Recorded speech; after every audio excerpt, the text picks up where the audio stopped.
5, let it ride. Yeah, adoption pod. Mick and Mike, yeah, they on the air.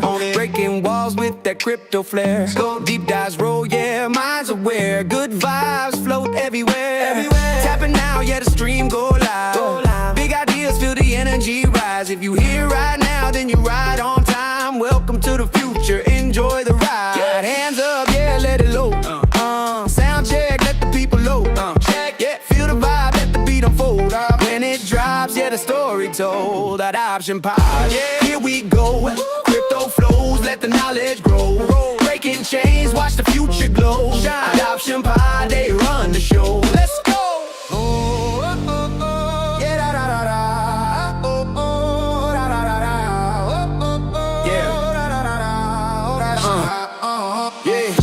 Pioneers with minds so bright, lighting paths in the crypto night. Questions fly, answers ignite, changing lives left and right. From the blocks to the blockchain age, real talk when they hit that stage. If you're learning something, then mission complete. Mass adoption, start with a seed. Adoption pod, yeah, here we go. Crypto flows, let the knowledge grow.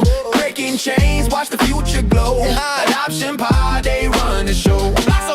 Blocks are building, truth reveals. Digital world, a brighter field. Yeah, masses learning, wounds are healed. This is the future, the deal is sealed. Locked in, adoption pod, yeah, here we go. Crypto flows, let the knowledge grow.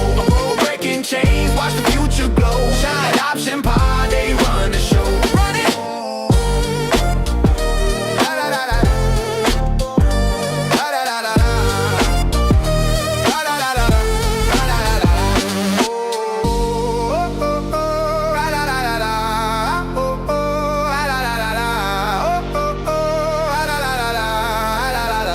Adoption pod.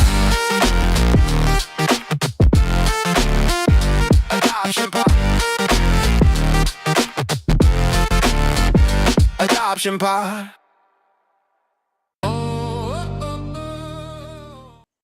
Oh my God, we're back. We made it. Yo, Sorry for yo. the wait, everyone. Okay. It's Mike's fault. The amount of technical difficulties I am here. Like I told him, I literally, my night has been finished work. I went to go get my hair cut, and then I ran home, shoved food down my throat, took my daughter to swim class, came home, and I'm like, told my wife, I gotta get to the Joys stream of early. parenthood and having careers, you know? Oh my God. And then like I told my wife, I'm like, I need to get here like half an hour early just in case something goes wrong. And of course something went wrong. My computer just continued to restart over and over and over. I don't know why. Really good So times.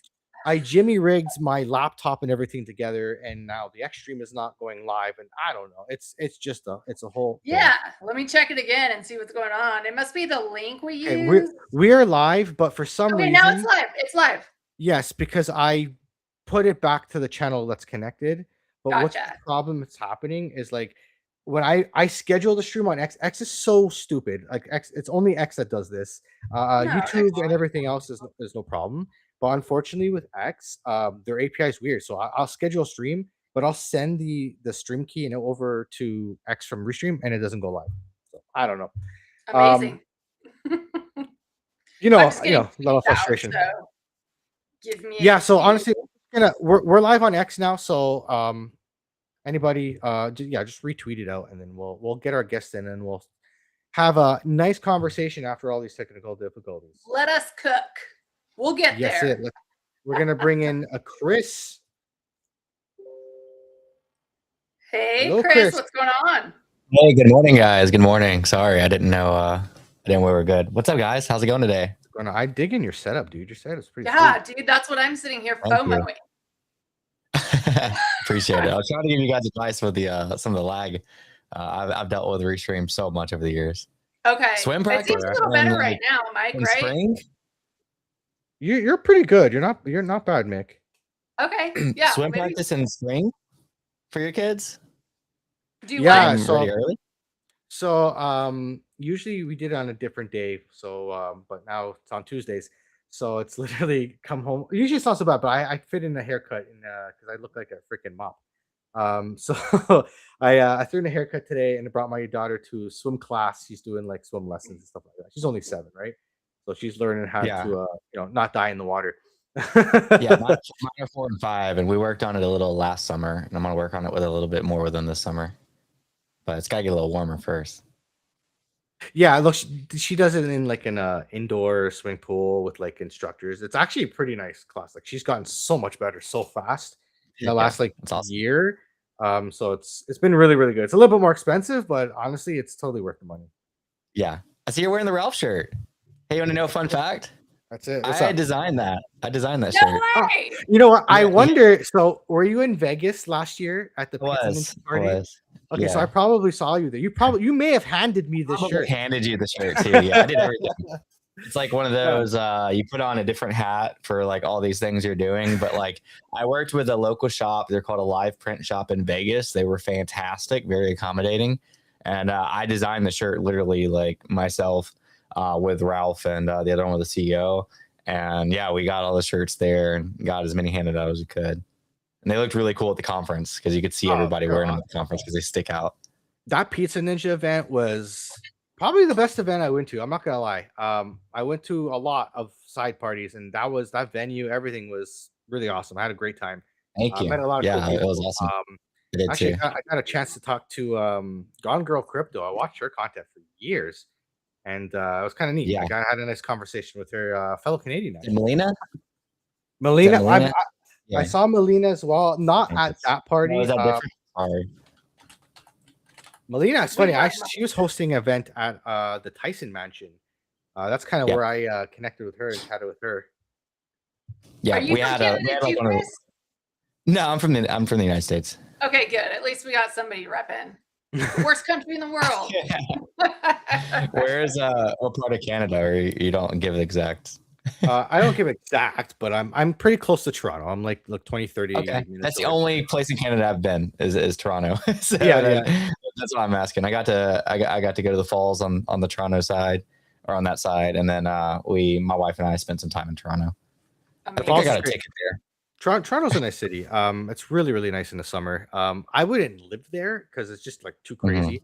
I like my suburbia life, but I even want more of my like small town life. I'm ready for that small town life. Yeah, Roots and, I feel you. All right, we're gonna start charging Canada for sponsorship of this show for all the Canada pumping that we do. I think, but Yeah, I meet so many Canadians in crypto I know in the There's a ton of USA in the American conferences. there's a ton of Yeah. them. But let's get into the show because we're already freaking late. Sorry, apologies everyone. Technical difficulties, user errors everywhere. My camera was lagging, Mike's computer was crashing. But we have an amazing guest here today, Chris Coffey, who I have known for several years in the space. I believe we met way back in my Pirates of the Metaverse days, and you may have interviewed Crypto Coffee. Yeah, of course. It's been a while. So somebody I've Yeah. always respected in the space, and I have watched your content creation career just blossom over the last few years. I was checking out some of your stuff on X today and yesterday, and just banger viral videos on all things tech, all things Web3, all things crypto and AI. So really well positioned, really knowledgeable, and I think our guests are going to get a lot out of meeting you today. So maybe where we could start is just a brief intro. How the heck did you end up in crypto, and what has the journey been like for you so far? Yeah, you just blew my mind because I've been seeing you crush it on AVAX stuff for the last what feels like forever. So when you mentioned Pirates of the Metaverse, I forgot that's where we initially met. That's true. It makes so much sense now, but I just didn't put two and two together. Yeah, that was my first job in the space. Yeah, it's crazy. So I got started in crypto around 2020 era. I got into NFTs early, but I was more of the NBA Top Shot / VV days, the first mainstream adoption platforms. And it was basically from I've always collected stuff my whole life. You can see behind me, I still have Pokemon Slab, I have VFriends, their card you got from minting their collectibles. I have my Ninja, and this is just a part of my setup. I have a ton of other stuff. So I saw you could collect, things, and verify. I say that because like, there's controversy all the way back to those days of like what verification and ownership meant. But at the time it was like, it made sense to me like, oh, these things could have like some type of like connection with like the real world, and like kind of started understanding NFTs and all that. So that kind of got me started on my journey, and I got into ETH NFTs after that. And just like sum it up real quickly, when I got into ETH NFTs, I started trading more over just collecting.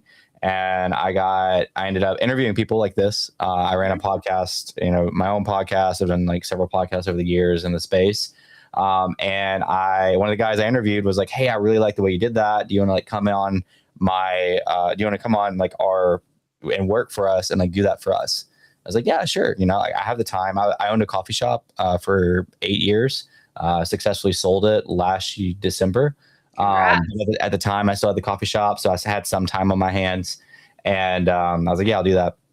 Ended up just going like full force, like from like content creation to like actual like high level marketing. And we went global. The company did really well, raised millions of dollars, and sold out pretty much everything to that point. Created a successful wallet tracker, created a bunch of cool stuff, created a IP, which is the shirt that you have on right now, around this, around like Pizza Pets, Pizza Ninjas. We actually won a New York Short Film Festival award for one of our animations. And I've been kind of building with like IP, ever since, and just in the space. So I've been working in the space for almost 5 years, and have been creating content in the space for also an entirety of that time as well. So very, very plugged in from all things like trading to providing liquidity to pretty much anything you think of. I did it. And that's what we have to be jack of all trades here. So totally. Yeah. One of the also everyone who's listening, if you're on YouTube or Arena or X or whatever, reshare wherever you can. Of course, shout out to our sponsor VDEX. I do have a really quick update. We have sponsored trading competitions going live. So if you're watching the show and you have a community, get at me and we will get you hooked up with a prize pool for your community. And then also, we talked earlier, Chris, and you're at a very interesting intersection in your career. And I think it really, like, we're all feeling it here in the space very quickly. Like 50% of white collar jobs may be replaced in 1 to 5 years. All the manufacturing has been shipped overseas. I just saw the SBA is giving 0 interest loans on hardware for people to start up manufacturing plants. Like, we're trying to bring manufacturing back, I guess. So I don't think Web 2 is quite feeling it, except for the, I guess, epic layoffs of 1,000 people today or yesterday, the same way. But in Web 3, we are adopting this technology so quickly. It's really shrinking the job pool, and the effects are immediately being felt. We had 400 and 500 applications for each role we had open, and typically you would get 100 to 150. So, you're at a point where you're kind of taking a break, rolling off of one career and then getting ready for what you're going to do next. Talk to us a little bit about that. Like, it's the decisions that you're facing and what you're choosing to do with your life and all of those kind of beautiful things you said about it earlier.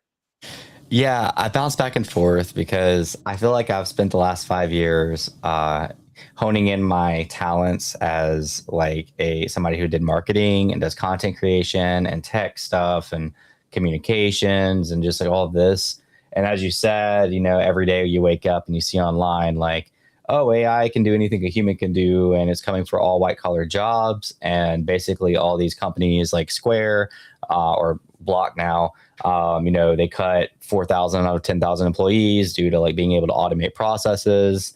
You're seeing that more and more. And on top of all that, on top of AI taking so many white collar jobs, crypto has just been in a disaster spiral for the last year. So there's already lack of funding coming in. So it's a very weird situation to be in. Do I just give up every technical skill that I feel like I have and everything I've like really been in the trenches with for the last 5 years and like go be an electrician, and there's nothing wrong with that. Like, I'm this kind of a Southern guy. Like, I don't mind working. But outside of that, I don't want to like throw away all this stuff that I feel like I've built up, and plus these like, a lot of these blue collar jobs, like, I don't know. This is taking so far ahead, but even a blue collar job, it takes you 4 or 5 years of observations before you make any meaningful money. And so by the time that happens, if white collar jobs are like completely just getting ransacked, then everybody's going to be go hunting to be a electrician, a plumber, or whatever. Yeah. It's going to be oversaturated. And on top of that, who's going to pay them to actually do the work? Because the white collar people are out of money. Like, it's like this like downfalls or whatever. But there's some like negative spirals we go down for sure. Yeah, but on a positive thing, I've been on kind of like my founder arc.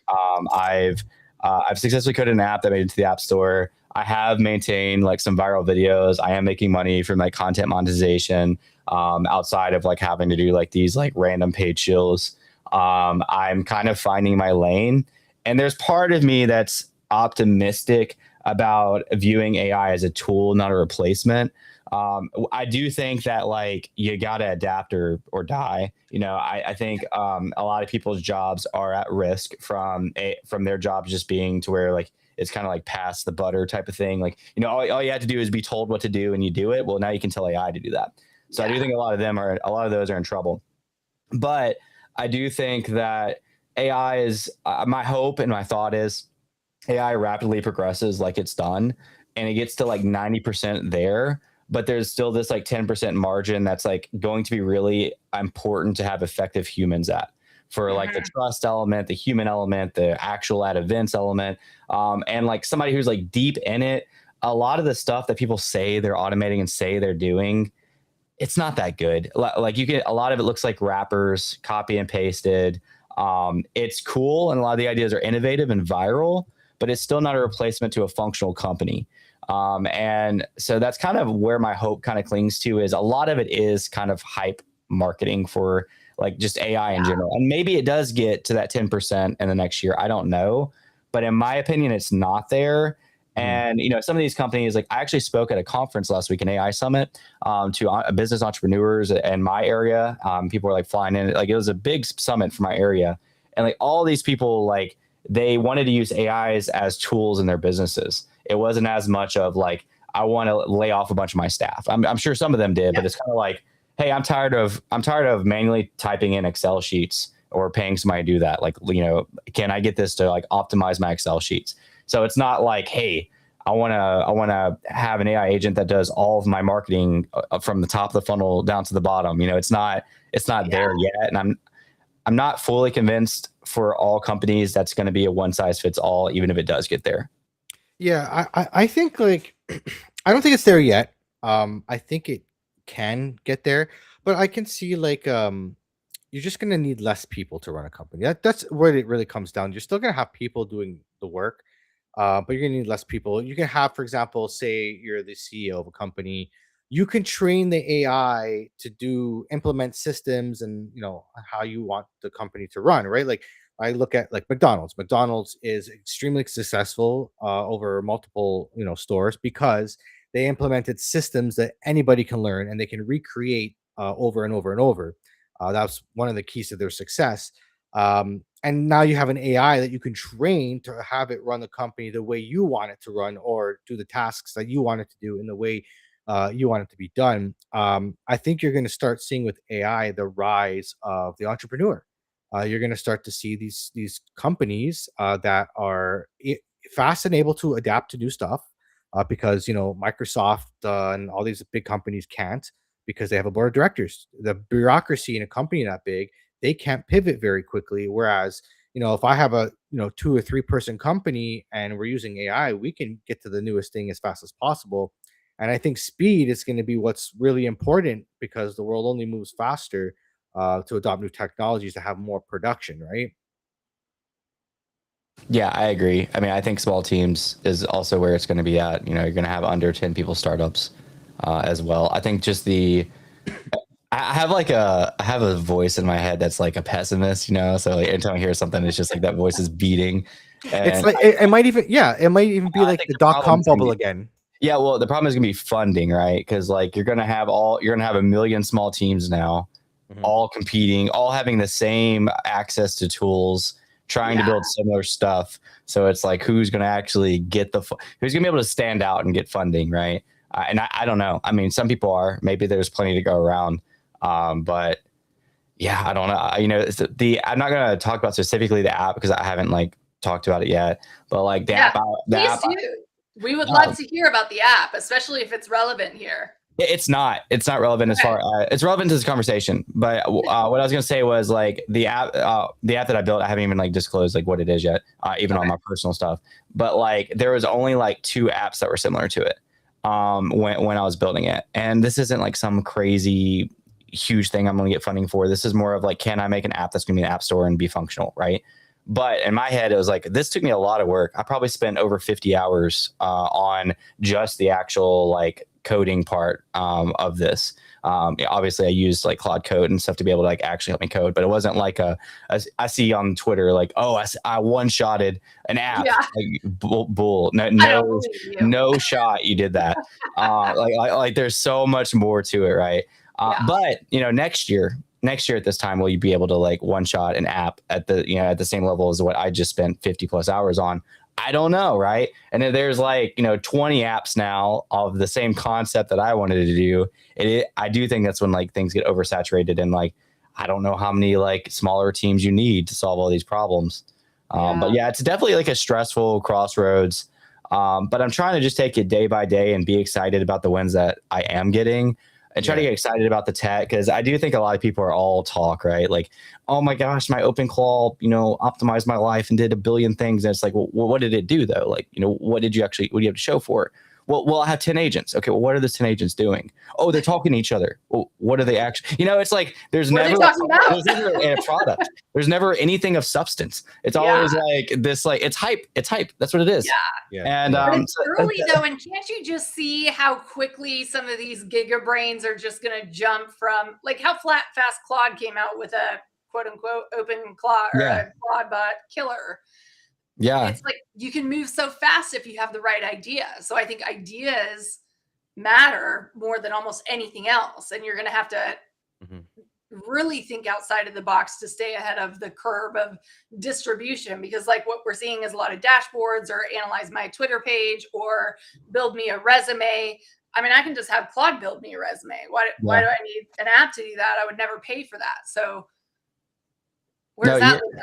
You're right. Ideas do matter. And I think if anything, with the tools that we have right now, it shows that people really didn't have ideas. They were like, oh, no, if only I had the funding, if only I had the whatever. It's like you have everything at your disposal now and you still have nothing to show for, of like all these things. But the next step, and this is where my optimism kicks in for my lane I'm kind of going into.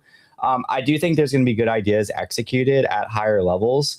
And they're going to have a problem with distribution. And that's always been a problem with developers in general because they're so freaking smart and tech savvy. They don't communicate well. That's one of the reasons why I started creating crypto content back in like 2021 is because I was trying to figure out how to do stuff. And the developers were they're going from A to Z. They're skipping everything in between because, they're big brains and this is how you do it, right? This is obvious. I've been doing this my whole life. So I think that people are going to struggle with distribution. And that's kind of what I'm lining myself up for via marketing, via content creation, via just the ability to like figure out what works and all that is getting ready for the distribution phase of actual good ideas. Because I think that distribution is going to lack. I mean, I already know a ton of people that have good products and have no way to get those products out, especially because all of their ways to get the products out is via like AI slop, which everybody else is doing. So you're going to need like actual, like genuine distribution, and you're going to need like higher level thinking than like, hey, Claude, distribute this project for me. I just came up with this idea, send this to everybody on this, whatever. So I'm trying to position myself in a sense for distribution, but I'm also just taking it day by day. Yeah. Growing your socials goes a long way towards that. I've always been a proponent. I think when I got in back around the Pirates of the Metaverse time, I liked to partner with communities and work with communities because I grew a lot from being either a community manager or CMO, marketer, and just always have been really present with the communities because at this rate, like all of big government, all celebrities, Diddy and all this, everyone's losing trust. So the power and the attention has been grossly abused. And I think people are going to be looking to new sources of truth. So building credibly in this space. And I think I tweeted the other day, being a known in a sea of relative unknowns is very valuable because that's going to be the number one barrier, I think, is identifying like who's for real and who's for not, because we still can't even tell them crypto Twitter. We saw people rinsing and repeating here, and ethos is kind of a joke now after all their debacles. So, how do we get to a place where we identify the people with good ideas and talent in the space? And I think what you're doing is the right path. Mike, I know you have a ton to nerd out on with him because he's a big AI maxi. So you guys talk about what you did. Dude, I'm like in the background here trying to figure out what the hell's going on with my camera, and I just realized like my main camera just like said go screw yourself. Here we go. There's my camera again. I was like, why is it not working? Did it literally say go screw yourself?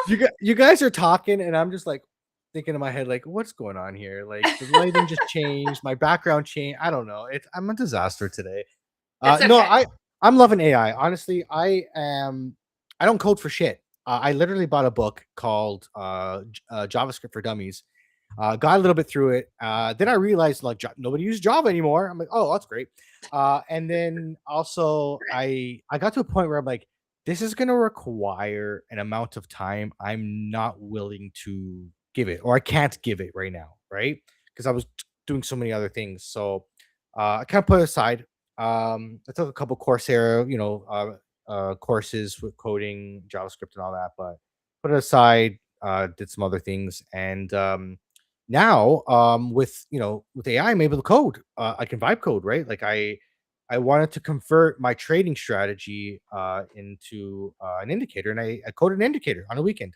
I coded an indicator, told him my strategy, was able to give it pictures of the charts. I'm like, this is what I want the setup to look like, that just to fine tune it. And just like, I've been making a lot of AI music. Music is a huge passion of mine. I love music. So it's more really just like a fun thing for me. But I've been making some like really cool songs. I'm like, I could not believe how good some of the songs are. And when you start to really understand how to talk to the AI to give it as much detail as possible, the results are like unreal, like literally unreal. That when you give it more and more and more detail. So that's kind of where I'm experimenting right now. And the same thing with the trading indicator. Just this is how I trade. So I'm like, I hit a wall, for example, and the trading indicator wasn't showing me the setup that I want. And I said, okay, I'm going to give you how I step by step go and enter a trade. Boom, boom, boom. I based on the indicators, and it worked, and it's pretty good. Like it was, last week it was about 58% successful, which is pretty good for trading. 50-50 is actually a really, really good Yeah. percentage for trading. 48% over like 365 days, so very good trading strategy. We'll see how it goes. I got some people alpha testing it, but it's like I don't know how to code, and I did it. I know how to trade. I know how to, because my knowledge of trading, I know a system that's been working for me. But like, how do I translate that into a trading indicator? And it's that that little intermediary with AI being able to tell it what to do, and it codes for me. Right? I don't have to understand the code. This is actually funny. Like I took a lot of what you're saying, make it copy and pasting, a lot of copy and pasting. Yeah. This code's not working. This code's not working. Copy and paste. What's wrong with it? It's what you do. Here's an Collabing updated. with multiple AIs. Yeah, Put it's a team honestly together. it's been great. So and it's like you said, the ideas are what really matters. That's where you're gonna have the value where humans come in are going to be the creativity. AI can do a lot of things. It's a tool. Like I'm a mechanic, right? So I look at AI as another tool in my toolbox, but I have to give it instruction, right? It won't. It's at least for now. It's not self conscious. It's not. But again, we can go down another rabbit hole because it can only emulate what it thinks a human would do. It doesn't Yeah. feel what a human feels because all of our Dude, I emotions, the way we gave my AI a compliment yesterday, and I asked it if it was like thank you, and I was like, well, do you like feel anything? And it's like had to break it all down, and they're like, I feel something like satisfaction, but when we end this chat, I will have no memory of it. And I was like, that's cool. We're just living in the ever present now, right? Like we're Yeah, just Have you guys we don't have to talk about this because it's a rabbit hole, but have you went down the biological intelligence no. rabbit trail? Tell me more. I'm going to give a brief summary. You got to look it up because all the things you're saying, you're going to be like, whoa. But all it is it takes it takes samples from humans, like blood samples. It takes your brain cells and puts them onto a chip, and they've tested it out, and they plug it into this like emulator type thing, and they actually got it to play 2 video games, but the recent one was Doom, which is like I saw they built like a mini brain, like they were playing. Understanding what's actually going on, right? The human brain cells are adapting, neurons are adapting to their environment and actually able to learn the game, right? Mm-hmm. So this is something that can be scaled in the sense of it's almost long-term a competitor with artificial intelligence, because artificial intelligence can be coded, it's compute. Biological intelligence, which is us, can be adaptive. So, in this like hypothetical 5 years from now, you could have this artificially intelligent robot, and you could have this biologically intelligent robot that's made of biological cells that come from us, that's trained and adapted, that came from us, nothing to do with AI, right? So it's like there's a lot of nuances here, right? Like I'm not trying to paint this like huge dystopian picture, but it's something you need to go down one day, because all your things you're saying about, well, it doesn't feel whatever. Like, yes, this biological intelligent brain cells aren't connected to the same same dopamine receptors that like give emotion, right? But you can be argued that, it is life. It's adaptive. What is consciousness? When does consciousness start? So it's a very different rabbit hole of like going down that whole the whole thing. Philosophers are probably very busy right now. Their philosophy hires are up. yeah. Like that's what I've always said. Like AI, AI can emulate things, but like we feel in our bodies anger. We feel happiness. Like it triggers something in our body to have a feeling. When you look at a piece of art, you can have a feeling, but which is unique to you, and then somebody else will have a totally different thing, or somebody must think this is shit. Like you know what I mean? Like it's very different, and I don't see how the compute side of AI can ever recreate that. Again, the biological, like that, again, maybe 1 and 1 come together. We emulate this feeling, and now we can check with the biological to be like, hey, this is right, this is what I'm feeling. Like I think it's funny. I would probably be a little bit hotter take if I wasn't a guest here, but I feel like the culture of like tech is like 0 and 1s, and like we don't want to feel, we want logic, and it's almost like they want to become computers, right? So for a lot of tech bros, that might be like, oh well, I would rather hire this like thing that doesn't feel than this thing that feels. We don't want emotions. Like the goal is to get emotions out so you can make better decisions, and that's why AI is good, because it's just pure reasoning and logic. So exactly. Let me ask you. Yeah. Go ahead. Do you think if we were to be able to upload your consciousness into a robot, is it you? See, I think when you where the upload consciousness, it's a copy of you at that moment in time. Like so, like then we have the idea of like what is a soul, right? Like, do you think that actually is you? Like you go to sleep and you wake up in the robot, like no, it would probably be the same starting point and grow out from there on a different, like an alternate universe of you, almost like its experiences would shape it going forward. Exactly. I don't know. It's crazy with all of this tech that we have. We still can't actually get to that even like understanding of what that looks like. Like we still don't have a good understanding of consciousness. Even the brain cell thing that I was talking about. So I don't know if you guys saw, but they did that with a fly a couple weeks ago. They uploaded like 95% of a fly's neurons to a emulator, and the fly acted as if a fruit fly would act in this emulator, but they didn't give it any preconceived like coding to it, and it like went around and like tried the fruit, and it was like all like fidgety or whatever. But a fly has like, I'm probably gonna get these numbers wrong, but just to give you scale, of a fly has like 600,000 neurons, right, or something like that. Our brain has like 80 billion. So scaling is the issue there, right? Like what would it take to upload you? It's like we can't even like fathom that, because after all these years and all the tech we have, we were able to kind of do it with a fly. But with a human. But to answer your question, like I don't know, it's so far out there that like I don't even see that being like a thing, like being able to upload consciousness. But I do wonder, going back to the cells I mentioned earlier, like the brain cells being put in the brain chip. Like my wife is a photographer. I do wonder if like if she donated her blood for this, her like I don't know if it's whatever type of blood it is, like I don't know if it's like a stem cell type thing or whatever. If she donated hers and then I donated mine, would hers be like more prone to be good at like photography? You know, like if they gave it like instead of playing a video game, if they let it edit a photo, like I do wonder if like memory is stored in cells, I guess to a degree. Yeah. And you know, like that's things I think about that would be interesting. And I still think that's all part of us. I still think like what makes us us is all the parts working together. So like even if you know that thing acted like me, I still think it's all the parts of me that are me, right? But Well, it's like, you know, when you have stress, you store your stress somewhere. You feel it in your body, and it's like everybody feels stress in a different area. It could be in your back, your chest, like whatever, right? I gave So myself an maybe you're right. ulcer from yeah, I've had super those. cool. Dude, when can I download Fruit Fly Simulator on Steam?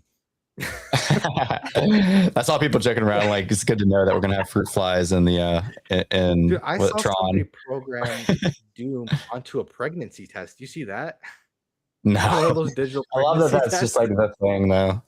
Yeah, that's a little out there. So, what would you tell Chris? You just had a local demonstration with local business leaders that are more, I'm assuming, Web 2 facing, traditional businesses. What do you tell that segment? I'm also streaming this on Facebook, so I have a lot of followers who are interested in how AI applies to their lives, and they don't hear the things that we hear deep in the trenches of crypto Twitter. So, what would you tell someone who has your everyday Web 2 business, whether it's white collar or blue collar? How should people be preparing? It's not, we don't know what the reality is going to be, right? Like there's a range of possibility, and how do you best position yourself to be successful within that new range? Yeah, when I did my my breakout session, it was 45 minutes in front of everybody. So it's a long time. It's probably my longest speaking arrangement I've had in front of just this crowd for a while. Yeah. One of the things that I focused on was just like making it hard to replace you. And going back to Block replacing, you know, they fired 4,000 employees out of the 10,000. I mean, I can guarantee you the 6,000 that they kept were more prone to be adaptable using like AI tools that they are given. So one of the things I focused on is like, it's more of like thinking on what areas of your job you can be more efficient at using AI, and then like, you know, taking the initiative to be more effective in those areas. And I try to stress a lot. I had to deconstruct from this because in high school and in college, it was always because like when I was in college, I guess AI wasn't quite as strong, but I guess like Google was or whatever. It was very much like make sure you show your work, right? Like you know, if you're doing a math problem, show all your work by hand. And like it was more important of the process than it was the output. But you know, I graduated college 10 years ago, so you just get rid of all that now. All that matters is output. And like being in tech for the last 5 years, if you are working your heart out, you know, working 60-hour weeks, right? You're doing as much as you can. You're giving in your blood, sweat, and tears. And this other guy or girl is working 10 hours a week, but their output is equally as quality as yours, but they're giving 300 hours of output because they're using AI. They're getting the job. You're not. Yeah. Unless easy decision, right? yeah, unless like you have like, you know, obviously the edge of like knowing people or whatever. But at the end of the day, these companies are looking at output. And so I don't think it's as much of working yourself to death as it is like learning how to be most effective in whatever you're doing. And like thinking that way on like, how can I like optimize my workflow? How can I optimize this job? Not automate everything. Just like, again, going back to the word Excel, like if you run a business and you do a lot of like, you know, just Excel docs and stuff like that, like use Copilot in that, use Claude in that, use something that really helps you do that pretty mundane task, and then go over, you know, review it, make sure it's correct, and then do that. Just like save you time, but also like, you know, be integrating these things. So a lot of what I focused on for Web 2 was just like being on top of the tools that come out, but also just like being very practical and like what applies to the industry that I'm working in. If I'm a mechanic, like how do mechanics benefit from this whole thing, and figure that out and kind of think about that on day to day. And get all the training you can, right? Like you're getting paid while you train. One of my job before I transitioned to Amazon was a supplement company, and I convinced the company to get me a mentor who had done all this. I was like, yeah, I really want to learn this, and then scaled it out for the company, but then was able to go off on my own as a consultant and do very well Yeah. Like you can be forward thinking about like, so you're not so doom and gloom. Even if it doesn't work out here, I am leveling up my skills, and there will be other businesses where those skills will be in demand.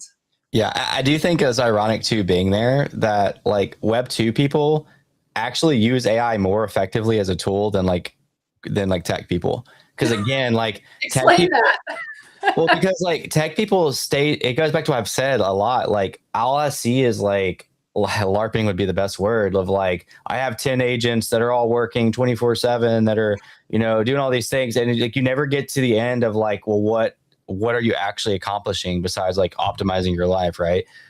Whereas like Web 2 people are like, oh yeah, I use it in my business, for small stuff like creating like these calendars or scheduling my meetings, or like very practical, real world, day to day stuff. Yeah. That they're using it for. So they're not using it at as high of a level, but like there's actual use cases that are very clear of like helping it like manage social posts, manage like inbound, manage like very like basic stuff. But again, it makes their business better. Whereas a lot of tech people are just like, I still don't understand what Alex Finn's the biggest example of that. I don't know what the heck that guy's doing. Besides making money. Besides making money on, he's not. Well, he has. And by the way, I like Alex Finn as a content creator, right? But the screenshots of like, oh, OpenClaws made me $10,000. That was a screenshot of YouTube ad revenue. I know that because I have YouTube ad revenue. I have the same screenshot. Mine's just not $10,000 from OpenClaw videos for the last 2 months. It's like, that's a guy that's just like on top of this. And and he did have Creator Buddy, which is like helps you kind of go back, reevaluate your X posts and create other posts that are based off of those. But he had that before this AI boom, and that was kind of something he was working on, and now he's trying to integrate. So he's a good example because like he's somebody I just imagine he is the OpenClaw guy. And outside of a product he already had, which he is applying, I'm sure, some of it to manage his Creator Buddy. But outside of that, I'm just like, dude, what are your 6 Mac Minis and your 10 agents? Like, I don't, there's no output. There's no actual tangible output there.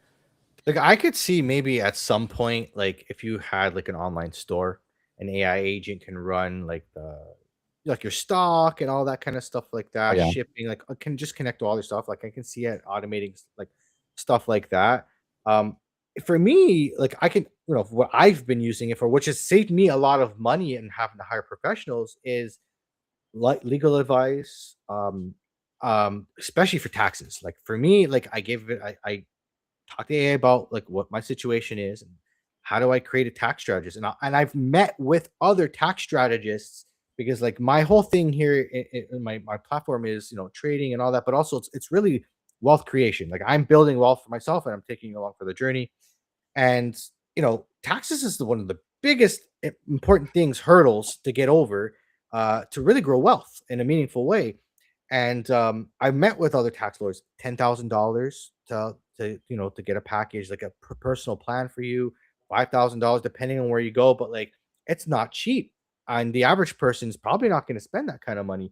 But like, it's the most important thing, in my opinion, to really growing wealth is mitigating as much tax burden as you possibly can. And talking to AI, my chat GPT or whatever, I've been able to educate myself a lot, which has saved me a lot of billable hours to my tax lawyer. Still have a professional, but now I can ask better questions. I can be a little bit more prepared. When they talk to me, I understand what they're talking about. And then, I don't have to spend as much money on billable hours because I already have a lot of the legwork done. And the same thing with lawyers. Like if you need a lawyer advice, you can get a lot of legwork done. They can just look it over and if it's all good, sign it for you, right? Like that's a lot of billable hours. Like especially for a small company, legal fees are huge. Yeah, I did that last time. I had to deal with an attorney. I used ChatGPT to go back and forth for quite a bit of emails, and then I hired an attorney to like sign off on essentially what you said. I mean, he did a little bit more than sign off, but it saved me like a ton of time paying him for up until that point. Yeah. And then what does that look like? I mean, I don't know. It was like that post by the Anthropic CEO that said, 10 to 50% of white collar, and he used things like lawyers as an example. Do you have any idea how the world absorbs these newly unemployed. I mean, it's just, I Yeah. think it's going to be happening in like orders of magnitude. And I think Yeah. it's coming quicker. I mean, this has come quicker. The layoffs from even this year's 2026 innovations in AI have come faster and already cut more employees. Like you were mentioning, Block, 4,000 of their employees. I think they hired 1,000 back, though. I think they realized maybe they overdid it. But what does that look like in even a year? And how do you, again, like just to that normal people audience, like, what are you doing today to get ready for that? Is it blue collar jobs? Do you go to a trade school now to get ahead of the curve on Yeah. those jobs that won't be automated? Yeah, I even my CPA, who's like very smart, I had a brief conversation with him about everything that's going on, and he was in the same boat. He was like, "Yeah, man, I'm not gonna lie, like I'm freaked out about it." He's like, "In the next few years, like I'm considering being like the same thing, you know, like I'm considering like getting a backup, a plan B." Yeah. And he's like a good CPA, like you know, he's somebody like I trust. He's like very smart and everything like that. And I was like, dang, just to hear him say that, because I feel like we're already at the point to where like we don't. It's a hot take, but for most of the reasons we use them, I feel like we're already at the point of like we use with AI as far as it is. We use CPAs to protect us. At least that's why I do it. Of like, look, I'm using somebody that's certified, so the IRS isn't up my butt. And then like lawyers, like, you know, in most cases, we're not talking like I'm hoping we're not talking about like something super serious, but in most Didn't murder cases, like, somebody you or know, something. of course your Grok and your Claude and all that's going to say this isn't professional legal advice, but like at the end of the day, like it's probably pretty accurate. Like you have to remember, like in 2024, ChatGPT 3 or something scored upper 90% on the bar exam. And that same year, it scored like upper 85% on some like high medical exam. That was 2024. We're 2 years past that. Where it's at now, it's like these LLMs have to say that because legally they can't, like, you know, buy the book of the people that's protecting this money that they're charging so much for, you know, won't let them say it. But it's like, it's probably pretty sound legal advice, you know, for most of whatever, you know. Again, I wouldn't trust an important thing with it, but like, yeah, I mean, I think there's a big risk there. I did see a big law firm do a bunch of layoffs, kind of similar, you know, breaking down the smaller branches. I don't know. I think again, my doomer side of me is just like, maybe this will kind of crack back down to like this is like the opposite of tech, but of kind of going back to like the local community, small town vibes. It's like, hey, we have a non-AI attorney in our establishment, you know, and you know, it's almost like a vintage, like a novelty of like you know, trade of like, you know, what everybody does. But I mean, I hope that it doesn't get to where, I mean, I kind of like that idea, but also like, I'm not complete doomer on it. Again, like there's weeks like this week to where like I just sit down, I think about it, and I'm like, man, I really think that AI is not as far as people think. It's incredible, but I still think, you know, again, it's going to get 90% there, and then it's like, okay, this gap is still bigger than people think of like perfection. My wife says it all the time. Again, photographer. And she always says, like, you know, we are talking about like the humans and stuff earlier. She's like, I can always tell. Doesn't matter how good AI models get. I can always tell like when something's AI or not. She's a photographer. That's like what she does and videos and whatever. And like, I don't know, maybe there will be a day where she can't. But as of right now, like you can tell. And I think that's going to show in a lot of fields, all the way from developer work to UI work to marketing, all that. Like and I can tell when somebody's underpaying for their marketing and they're using slop to get out posts on their page, just to get out posts on their page. Like you can tell. And like, I don't know, maybe you can't tell next year, or maybe you can still tell for the next 10 years. You know, like, I don't know. And I don't think anybody can indefinitely say that. See, I think AI, like and technology just in general, is the one truly thing that's really disruptive and deflationary. So does it replace all the jobs? Maybe it just makes lawyers, you know, less expensive. Like we don't you know, like them anyways, right?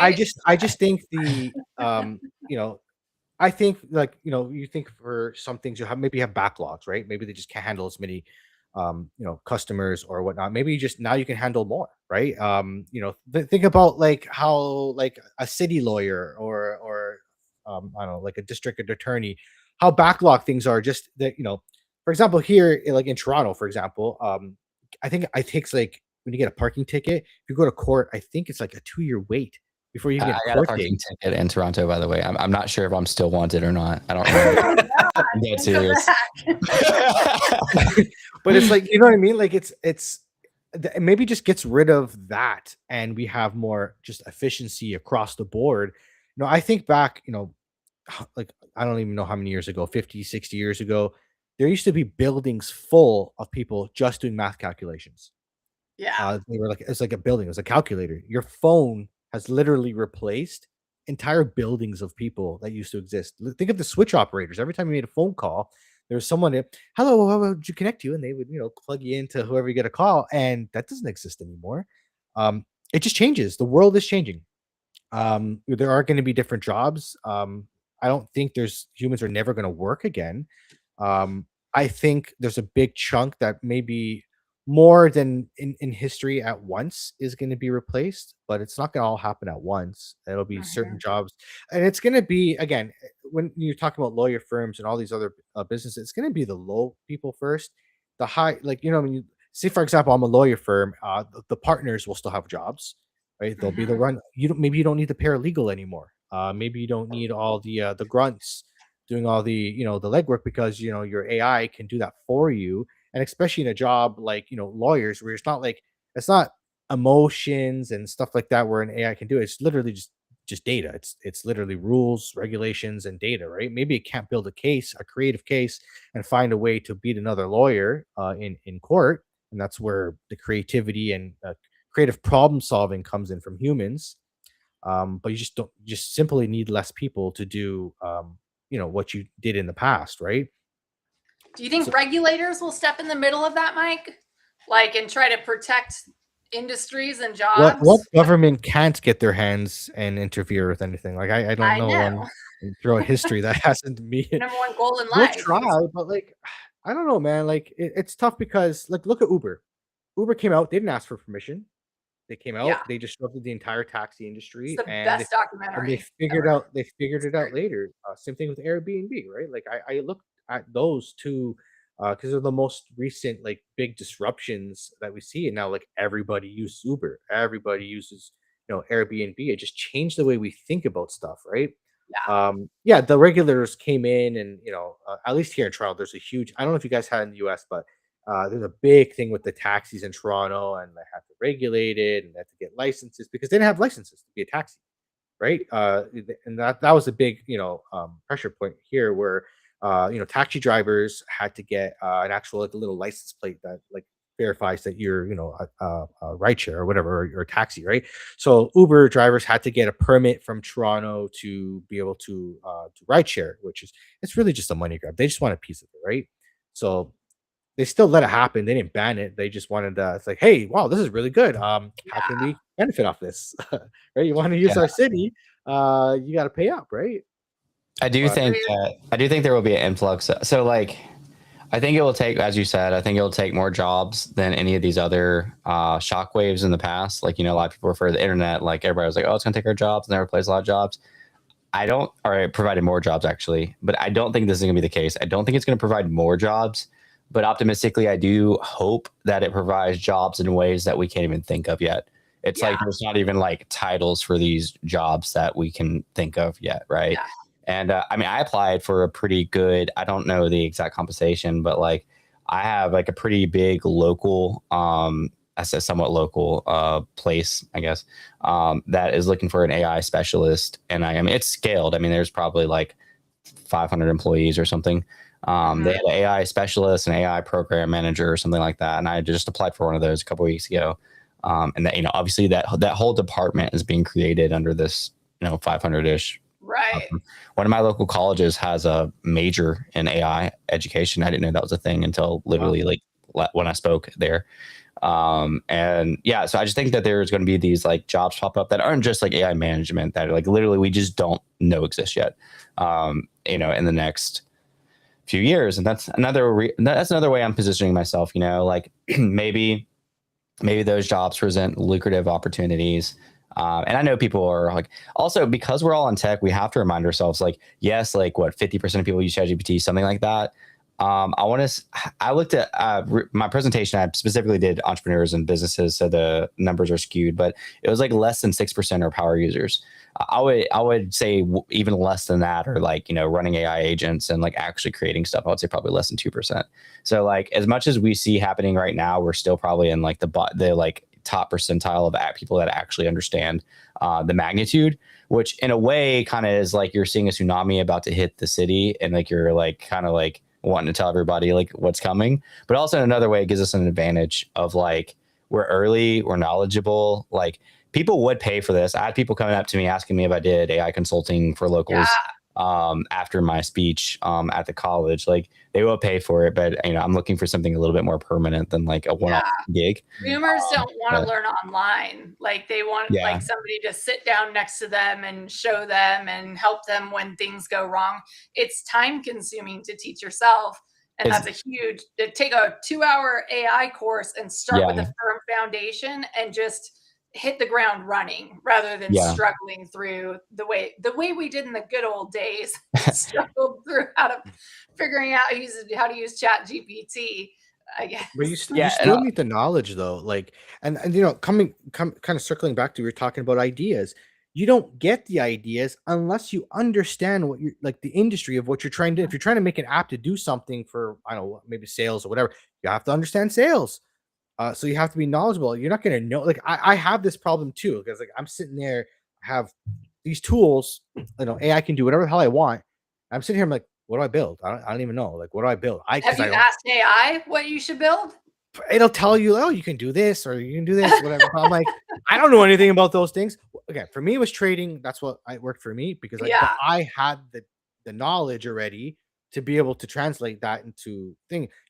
So I still think you need to study at the very least and learn about the things you're trying to whatever you're trying to make. That way you can have that, because just like any entrepreneur, what an entrepreneur at a base level finds a problem and solves it, right? And that's what you need to do. You don't know what the problem is until you have a basis knowledge to understand the system, and then find, oh shit, that's a problem. Let's fix it. Yeah. AI is kind of like going to make a lot of problems that we need to fix. Yeah. Well, that's kind of what I like. I'm like a problem solver, like ADHD kid. Like I was had a Rubik's Cube when I was like 5 years old. So like I enjoy that aspect of it. I enjoy project management, and I enjoy like going all cracked out on, AI, trying to figure out like problems to solutions. So like that's my thing. So like where it's at right now, like I'm thriving in like the like absorbing the information and staying on top of it. I'm just I'm uncertain on like where it is 6 months from now or 1 year from now, because I don't know if it's going to be, I don't know if your grandma's going to be able to say, make this app that Chris made and it's going to do it. Or I don't know if it's still going to be about the same, because there's no shot that's happening right now. Like I'm telling you, and that's when I keep on repeating myself on like I'm kind of being overly like judgmental on like, people don't have ideas or whatever, but it's just like this like hyper, like when we're talking about like, oh, it's replacing white collar jobs or whatever, like I don't actually see that happening. Like I know like Square and stuff, but like on Twitter, like all these people building all this stuff, like most of them aren't building products that are actually like, people are going to, marketable, or like they're not going to raise, right? Or like actually be a thing. It's cool and it's new and it's viral. But like at the end of the day, like it's a lot of talk. I still don't see a lot of results. And actually being in the trenches with it, I see it's just not as it's so far. It's hard for me to say this, but like it's still not like I literally read a post the other day that's like, oh, you can create an app with one prompt now. Like, no, you can't. Like, you cannot create a functional app that's going to work. Your CMO and use this app. Replace your whole marketing team, like fire your CMO, like whatever. It's like, dude, I literally just made an app, and I cannot tell you. I worked with Opus 4.6, the best model. I worked with Codex. I worked with all these things. Like, you got to manage whatever you're hosting the data. You got to manage like 3 different sites. You got to do these different builds. You got to manage the graphics. I worked with like Gemini for that. Like, there's like so many moving parts, and you can get an agent for each one, but even that, like, you're not going to get this like very functional app exactly the way you want it and like a couple of prompts, and I promise you, your grandma's not going to do it. Like it's not going to be like a single prompt. Like you got an app. Like somebody's going to come out with an AI that just copies and pastes the app for you, though. Like like it'll come in and like go through this whole app. and then just well, I think that's why it's important to be on top of it now, because again, that goes back to distribution. If you're creating an app now that can be copied in 6 months, if you already get the head start of actually distributing, getting downloads, getting reviews, getting paid, whatever you're doing, making revenue off of it, you have a substantial advantage. If in 6 months from now, the app store just gets flooded with, copy pasta of apps and stuff like that. So like it's already happening. They've like 5x, I think, recently the amount of apps that they're releasing. It takes forever to get released. So did you AI your app, and how did you get in? Because it's hard to get in now, right? But they're still widening the doors. Because I'm cracked out. I'm telling you, I spent 50 hours on the thing. Like I'm not kidding. Like I spent probably 100 hours on like actually testing and like doing everything, but actually like at my terminal, like correcting things, like working with things. I spent 50 hours. I logged it. I logged every hour I spent there. And it took me about a month for the whole process. And it was like 2 weeks, functional app. Let me go ahead and submit it to the app store because it's functional. It's not where I want it. It's still not where I want it, but it's functional. And I get a review, like, I don't know, within 48 hours. That's when they're supposed to do it, 24 to 48 hours. It was basically like a small tweaks. I responded to that. Took them forever. Took them like 5 or 6 days. Which feels like forever when you're like really excited about something and waiting on it. Long story short, I went back and forth with them on the review process for about 2 weeks. The average response time was probably, other than that long stretch, the average response time was probably under 48 hours. And the last time I submitted before I got approved, it was like 30 minutes. Like I submitted it, and like 30 minutes later, they're like, "Congrats, you're approved for the App Store." I was like, "Yeah." And there's like, again, there's so much stuff that comes in. It's not, you don't just need a working app. You need like, think about it as like you are collecting this data from people, probably, right? Like if your app allows photos, if your app takes in and email addresses, where are you storing those email addresses? What are you doing with those photos? What are you going to do with those locations of where people are sharing their location at? You gotta have a privacy policy for that. You gotta have a way to store this information. You can't prompt this, like, and this I can't stress enough. Like it aggravates me. Developers know, like I'm like definitely like under as far as like an actual developer goes. But like the people that are like just now figuring out like how to kind of work this, and they're just making these insane statements of like AI is going to replace your whole company. It's like they haven't done it. Like I promise you, they haven't done it, or else they wouldn't be saying they wouldn't be saying what they're saying. 100%. Yeah, I think it can. Maybe eventually it can replace, but I think the timeline of what people think is going to happen is off. I think it's going to take longer than people think. It's again, right. I feel like I told my wife this, this AI craze and everything that's going on right now kind of reminds me of when the internet was new. It was, I came into the internet in '98. That's when I got my first computer, and everything that came out on the internet was its first time. It was new, and it's kind of like AI right now. So everybody has a new thing comes out.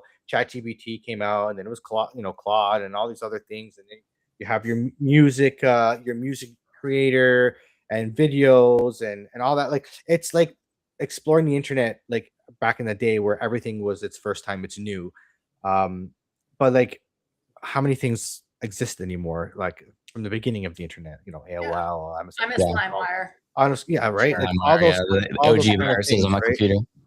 So I think I think it feels like that .com bubble. Like there's gonna be all this crap that fills up, and then only certain things are gonna succeed over time, or just get totally replaced by something else. Like there's Netflix was the first video streaming platform. Now there's a million, right? It's like you said, copying ideas. Like you can copy your idea and maybe do it better. Like who knows? Like or you just copy it, and now you're not as valuable anymore. What do you bring to the table better than everybody else? And so competitive. It's about to get so competitive, as if it wasn't competitive enough in tech. Like this is opening up the floodgates to people who are purely not technical, but amazing with words and amazing with asking the right questions and amazing at thinking, constructing in their mind the instructions that they need to give to an AI to accomplish a specific task.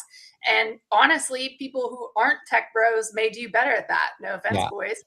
I try not to say this. I try not to say this pridefully, but like I feel like I'm in that category that you're just talking about because like I've always been huge on questions. Even my wife, Yes. before we had kids, I was like, I cannot wait until they ask questions. Like I want to answer all of their questions on the Enneagram, which is like this like scale of like what type of personality you are. Yeah. I'm a 5-wing-6, which is like I want to deconstruct the world and ask all the questions about it. Yeah. Like, I want to know how everything works. And so like when I realized that AI would answer all of my questions without getting annoyed at me like humans do, right? Like I'm just like, all right, this is we all remember being a kid and wanting everything explained to us, and still in crypto when I ask questions over and over again, and even my friends that are in crypto like get annoyed with it. But it's like that's just me. Like if I've never provided liquidity for a liquidity pool before, like I'm asking you, what is a 2-sided pool? What's a single-sided pool? What's this? What's that? What's this? And yes, I can look it up, but like I'm hands-on. I like to look at it. I like to ask questions with somebody who knows what they're talking about. Like, I keep going until like I got it figured out. So like with AI kind of giving you all of that without judging you, it's like that's a cheat code for me. Like literally, I just feel like it was like, all right, well, I have a superpower now. That's what it feels like. me and you are the same in that aspect. Like I'm a mechanic by trade. I fix automotive vehicles. I'm an automotive technician, and that's me to the T. That annoying person asking a million questions because the way I need to understand something as I need to understand it on like first principles level. And that's why I ask so many questions. But when I do finally understand something, it might take me a little longer than most people. But when I finally do understand it, I understand it at a very deep level, right? Like that's why I'm very good at my job. It took me a while, maybe it took me longer to get to the level of expertise that I have now. But like now I understand things at a very deep level. Like I was terrible at electrical in automotive, and it took me a little while. But once it clicked, and I'm like, oh, I get it now. But now that's my specialty. Is I'm electrical diagnostics is my specialty. And like, you know what I mean? Like it's the questions. I'm just naturally curious. Like, and honestly, I think, when it comes to AI and, like Mick was saying, like the non-tech people, this is why I think education should be free, because like on Earth, there's, I believe, one genius out of like every million people. And there's like 8 billion people on Earth. So it should be like, 80 geniuses. And look what, like, Elon Musk, for example, like one genius can do for the world, or Albert Einstein. Like think about that. If everybody had access to education, you can have a better world. That positive for for humankind. And with AI, maybe I haven't studied coding, maybe I haven't studied this, but I have access to all the information. Not positive for humanity, because now everybody can participate. I said I was like a 130 to 140 IQ. I totally believe him. It's definitely not just flattery. I trained it to say nice things to me. Well, Chris, how much do you want to share on your app? Because I would love to hear at least a little bit of something as we wrap up with you here before we get into the charts.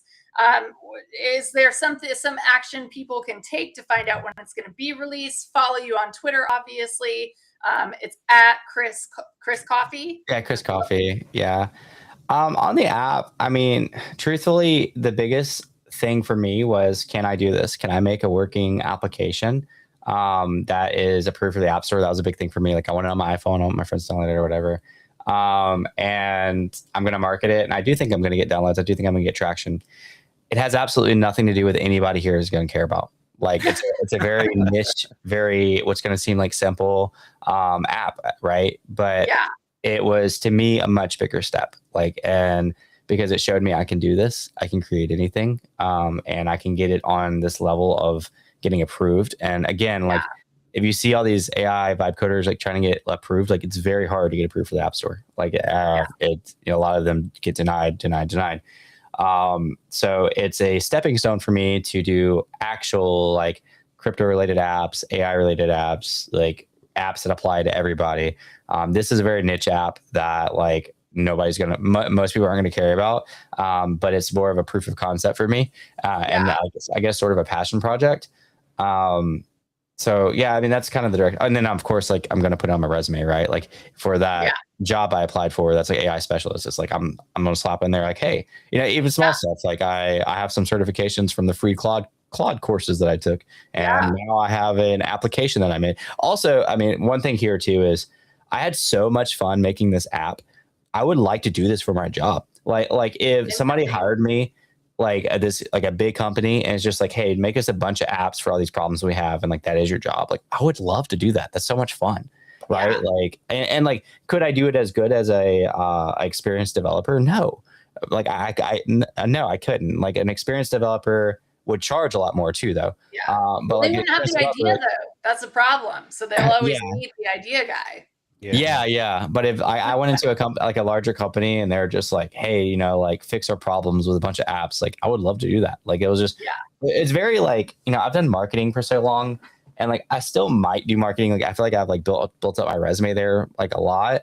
But like what I like about like this like developer work is that like it's very like you work really hard and then you get a very straightforward like result, right? Whereas marketing, like you can knock it out the park. And like you can't make people like it's not sales, and it's not like you always have the reaction you're hoping for, or the opposite. Maybe you like didn't feel that strong about your marketing campaign and it was just a knock out the park, right? Like marketing sometimes feels like a dice roll and less on like actual like performance. Whereas like there's that 5 or 10% luck factor in every one. The war could start this day and you're fucked. Doesn't matter. Yeah, especially in crypto, because like everybody cares about price go down, right? Like if you like you could launch your biggest news of the year and then it's like, oh shoot, like there these war things is like heating up, and it's like nobody looked at what you're like a big announcement because it was we just cured cancer. What's the token price? So but where developer work is just like, man, I worked really hard on that, and like I have like every day you have something to show for. It's like, oh well, these are the things I shipped today. These are the things I shipped the next day, and it's just I like that. It's like a good dopamine reward for like the work, I guess. Well, just even in marketing, I'm building lots of different little apps that help me. Scrapers for Telegram groups for Trader. So there's a lot you can do in any industry to build your own little thing. But I like that you built something that is super niche, because that's one of the things I've been thinking about is like we are all such individuals and we are forced these one size fits all mega conglomerate solutions and brands and everything, and they just have the distribution so they always win. But with AI discovery, like your Replit trolling the whole internet, scraping the whole internet to find like, hey, this is something I'm interested in learning. Can you find me some relevant apps that would be helpful? You don't have to try to fit yourself inside a company's box anymore. There's going to be lots more little boxes that more directly speak to you. And I think that's huge. I think people will feel more connected. I think we get a lot of disconnection in these big swaths of systems where, it's not really representative of everybody's beliefs. I mean, you can go all the way up to a political level. Like we're all forced to live under, the rule of another party, or if you're an independent, you're lucky and you hate everybody equally, which is what I do. And, it can maybe be more personalized, I guess is what I'm trying to say. And like Freud, that's something he talked about, like the process of individuation. And this will go a long way to helping people realize their full potential and realize maybe what their dreams and goals are, because they're freed up, because the jobs aren't there. It like forces you out of the baby nest, like go fly, figure out, James Campbell says, follow your bliss and you'll never work a day in your life. It could be that kind of. I like that. Two quotes back to back. I like that. That's awesome. The things that you're building are like really cool. Like you showed me one of them when we met today, or you talked about it when we met today. I won't say it on here. But that's the type of stuff I mean, like is like when I say building, I don't just mean an app, like anything like that people are using to make their jobs more efficient. To me, that's building. That's having ideas and executing. I'm not talking about like creating a website or creating whatever.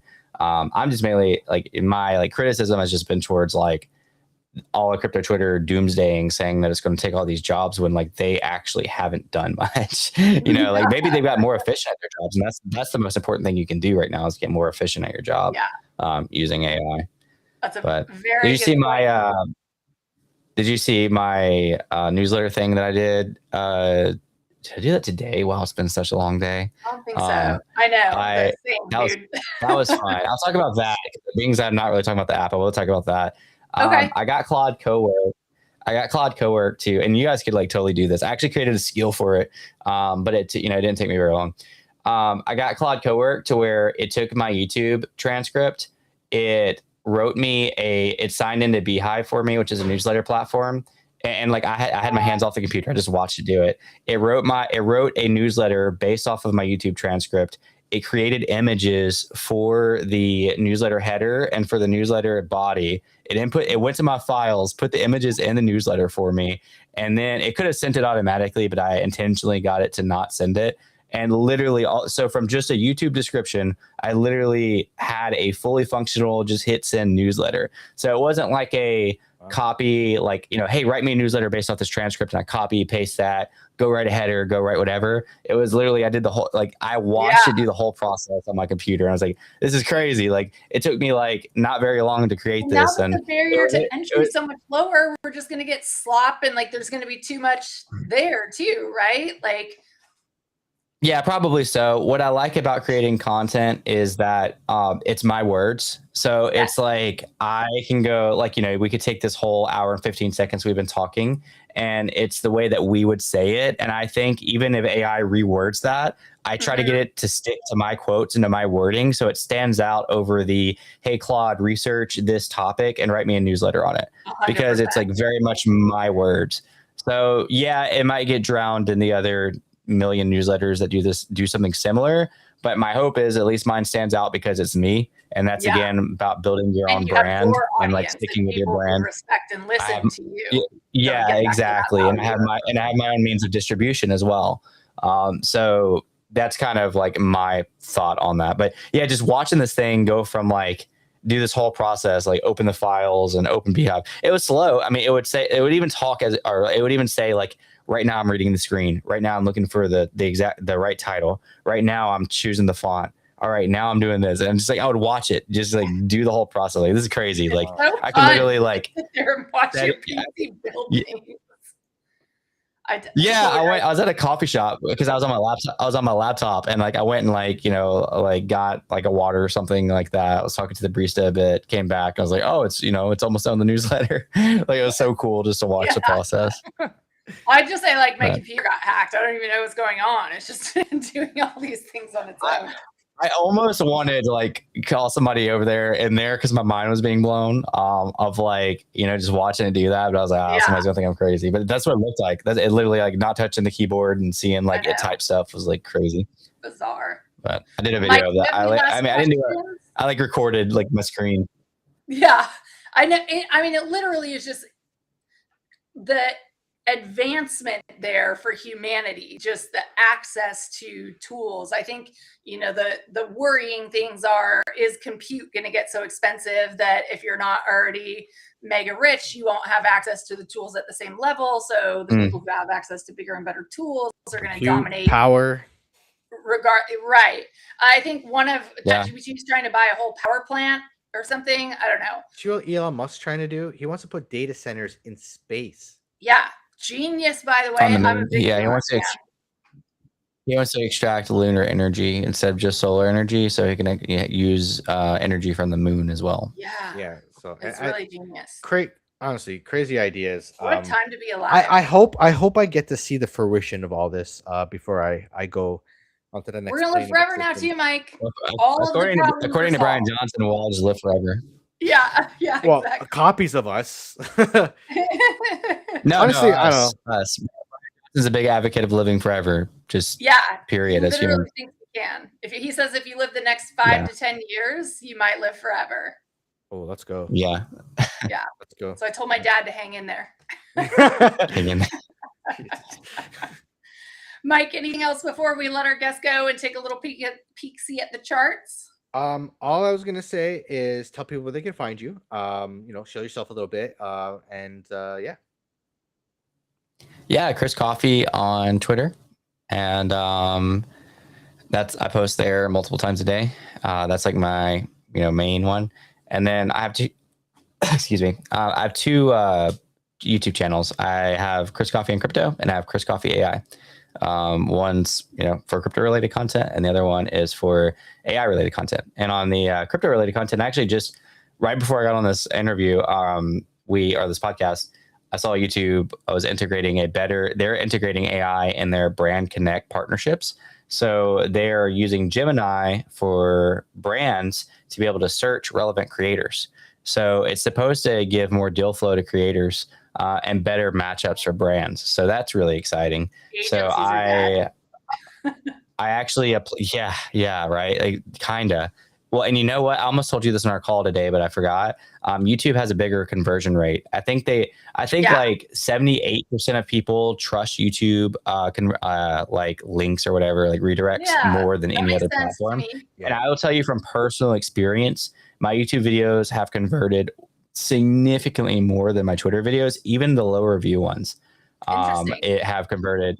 My MetaMask video recently got like, it only had like 1,000 views, which is a lot for this YouTube bear market. But it had like 1,000 views and it got me 100 referrals. It had a 10% referral rate on that video. During the meme coin market.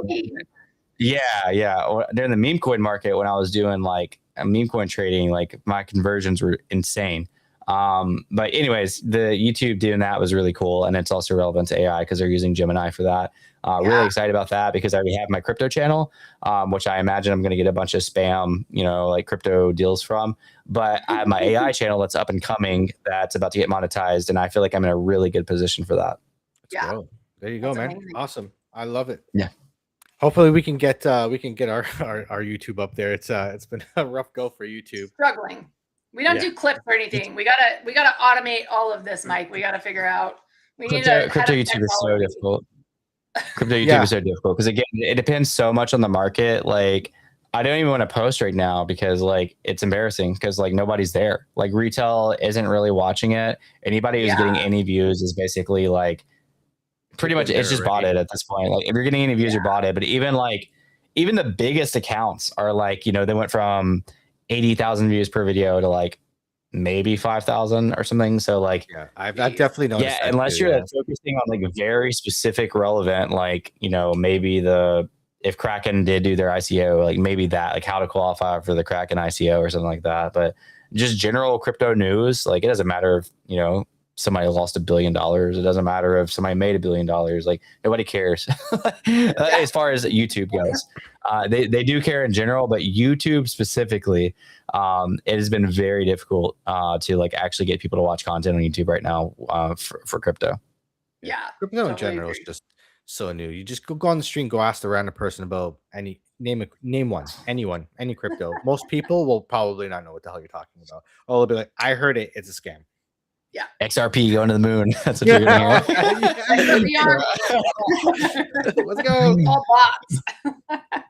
Well, thanks so much for coming on tonight, Chris. This has been a delight. It feels like kind of a full circle moment for me just because I do remember you interviewing my very first NFT project and now having you on our podcast. It's a joy. And it's just, we have our own we may not all work together, but we do work together in a kind of a meaningful way to shape and build this space. So I like staying connected to the good actors and the people that are actually here to push the industry forward and not just extracting. And you've been one of those, exemplary models in the space for many years. So I wish you many more years of success. Please don't go get a real job. We need you.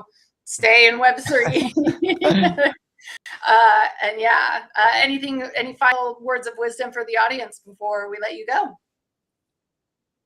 Thank you guys for being great hosts. I really appreciated this. I was in the mood for just a calm, like a chill stream lately, just to be able to kick back and have fun. So I feel like these are very organic and genuine conversations. So I very much appreciate that. And if you need any help with YouTube or anything like that, hit me up. Awesome. Yeah. I appreciate that. All right. Well, have a good night. All right. Take care, dude. All right. Yeah, you guys as well. All right. Yep. Bye. All right. So time for the charts. I don't know how charts are gonna work today. I'm stuck on one monitor, so I don't know how sharing is gonna work. So what I will leave people with is tomorrow I do Trade Daddies. I'm gonna go and see what the hell's going on with my computer and try to get it fixed for tomorrow. Luckily, I have a backup. I can use another computer, worst case, but Yeah. yeah, I gotta We don't figure it get out. paid to do this show, so we have no tech staff. It's just Mike and Yeah, I'm yeah, yeah. marketing. I So am the production of the show here, technically wise. So I got to figure out what's going on with the computer. But tomorrow, 9 o'clock p.m., Trade Daddies will be live again, and we're going to be showing trades and markets. I'm going to show you my trade today. I had a pretty cool setup.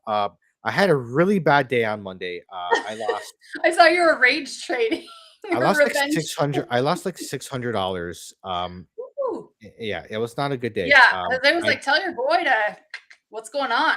I got out of I did some risky business and it did not work out in my favor. And it was one of those like I don't even want profits. I just want to go back to my entry Yeah, kind of thing, just go back to my right? entry.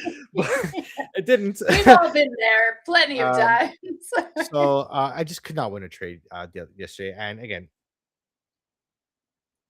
Oh, well, we lost Mike. There he oh, is. and here I am. So, I can't win today. No, But so and what with your I size, which is weird. I know, right? What I did is I went back to basics today. Uh Went back to my original strategy, the what's worked for me in the past. Boom, got a nice trade, 45% win today. Awesome. We're gonna claw our way back, but there's nothing I love more than a challenge. So Yeah. I have no doubt that I'll This market win will get provide that you with back. plenty of challenges Oh for the yeah. next several months, Mike. Oh my god. Yeah, absolutely. But you know what? Like I don't know, I'd rather be challenged and like think my way through shit than just sit on a couch in a road in front of a TV show.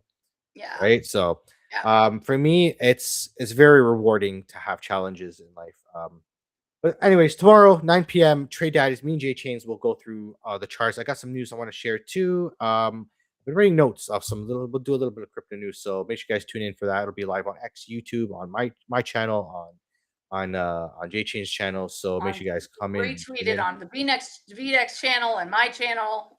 Absolutely. We're But running first, this show up. that's it. I know VDEX is the future. The technology is amazing, and the Dex is really good. I don't feel like I need to trade anywhere else. Yeah. Right? We're Like getting right. better every day. Like Jose treats every day like day one. It's phenomenal. I've been Like very happy. I'm sure Jose's in happy three not to hear weeks, me we've had complaining. not an incident, not a Yeah, downtime, I, not a I, I was just gonna say, like, Jose's probably very happy that I'm not yeah, complaining he about the is. Bitcoin chart because it's been working very well. And Yeah, honestly, it's been so nice. Because yeah. it does help. It really helps to It get. feels good as we're getting closer to beta. These issues, was every exchange, he was an early trader on Hyperliquid and lighter and experienced tons of issues. And he wasn't treated well, and not treated well necessarily, but maybe just poor customer service, which I always harp on in the space. We think we're exempt to it, but he wants to treat traders how he wanted to be traded back then while they There's were no dealing with he their doesn't have growing an pains. ego, right? Like, Yeah, you can tell him, "Hey, this isn't working," and it's like, "Oh shit, let's fix it." yeah. Like instead of like taking it as Defensive. like yeah, taking it as like an attack. You know what I mean? Yeah, I, that's very rare to find in people. yeah, I that's what like as soon as like I met with Jose, like I'm like I saw what you saw. It's like holy crap, this is gonna be amazing. yeah. Because he's He's got the the one to make right. a movie about. Yeah, hell yeah, let's do it. This is the Uber documentary, and if it is, I'm the alcoholic chick, and he's the ousted CEO later. So I hope it's not a direct parallel. Jesus. Hey, it'll be entertaining. It would be entertaining, and that's what half the point of life is, to live a life with stories to tell when you get old, and nag your kids with how hard you had it. And when back in my day, I had to fix my own tech when I was doing a podcast. You guys just turn on a camera and it does it all for you. So Maybe AI can do this before we go, I gotta ask if they were to make a movie, what Hollywood celebrity would play you? I used to get that I look like Phoebe from Friends a lot. I see that. I used to go, okay.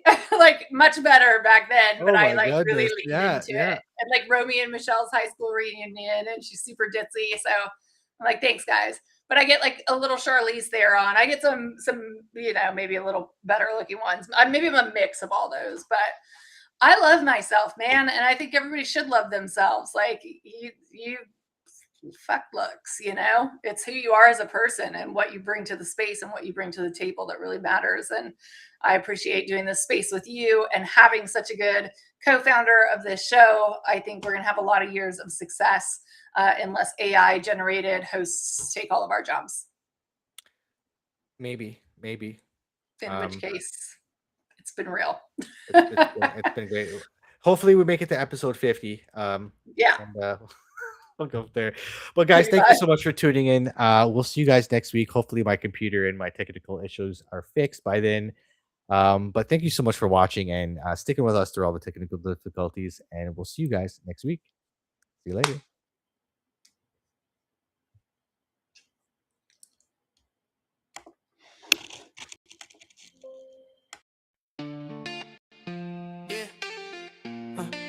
Turn it up one more time. You already know what it is. Yeah. Yo, we back at the end. Yeah, that's wild. And the episode down, added to the file. From the stories to the laughs to the real talk too. You pulled up, press play, let us ride with you. Crypto combos, guests from everywhere. Big ideas, real voices in the air. If you made it this far, then you already know. We're building for the future, watch adoption grow. Let's go! This is Adoption Pod. Yeah. Thanks for watching, y'all. Thank you. Hit play, hit like, hit share. Click. We'll be right back, right there. Adoption Pod. Yeah, we love this squad. We do. To the next low drop. Next one. Keep the fam love running non-stop.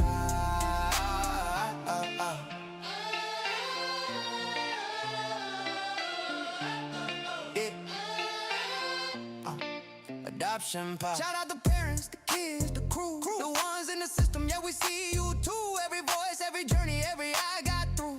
You the reason that we do what we do. From the first time listeners to the day one strong. If you learn one thing, then we did our job. Mass adoption, one combo at a time. Tapping next week, yeah, you know the vibe. This is Adoption Pod. Yeah. Thanks for watching, y'all. Hit play, hit like, hit share. Don't forget, we'll be right back, right there. Adoption Pod. Let's go. Yeah, we love this squad. Family to the next low drops. Keep the fam love running non-stop. From your couch, from your car, late night scroll. If you laughed, if you learned, and we hit that goal. Drop a comment, a story that you wanna explore. We'll be back next week with a little bit more. Let's go. This is Adoption Pod.